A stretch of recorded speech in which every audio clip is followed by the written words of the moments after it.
My character, Elizabeth Proctor, she's the wife of John Proctor, who figures very highly in the play. He's sort of Arthur Miller's voice of reason and injustice within the play, and I play his wife, who is accused basically by his lover of being a witch, which would be a nice easy way of getting me out of the way. Elizabeth has to try and rise above it and deal with her soul and her honesty and her closeness to God as seeing her way through it, rather than it wasn't me, I suppose. Although there is a bit of that in it, obviously, as well.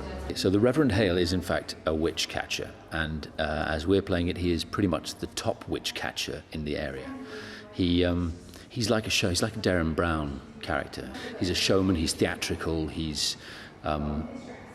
obviously has a massively strong faith in God, but really what he's about is trying to create his own version of magic in order to capture these witches that have begun to infiltrate this town called Salem in America. And at the beginning of the play, he is vital and he is arrogant and he is bright with his confidence. And as the play goes on and he starts a snowball rolling, which gets bigger and bigger, he begins to realize that the snowball cannot now be stopped. And at that point, he begins to realize that he may in fact have got it wrong. The character I'm playing is a very conflicted man who's on a journey of redemption, basically. He's a flawed character. He's committed a terrible sin. The greatest challenge for John Proctor in the play is to forgive himself. There's great lines from Elizabeth Proctor who says, I cannot forgive you, and you need to forgive yourself. And he's a man of such conscience. He spends the entire play trying to redeem himself, and he pays the ultimate price. Abigail can kind of be seen as a bit of a horrible character, as evil. The only way she can gain power is by blaming everyone else. She is a 17-year-old orphan, sort of the maid to John Proctor and Elizabeth Proctor, and in that time had an affair with John Proctor, fell in love with him, of course, and essentially her drive is really, in the play, is really to make sure that John Proctor is hers, which kind of causes a lot of problems, and how she sort of deals with the issues that come with that.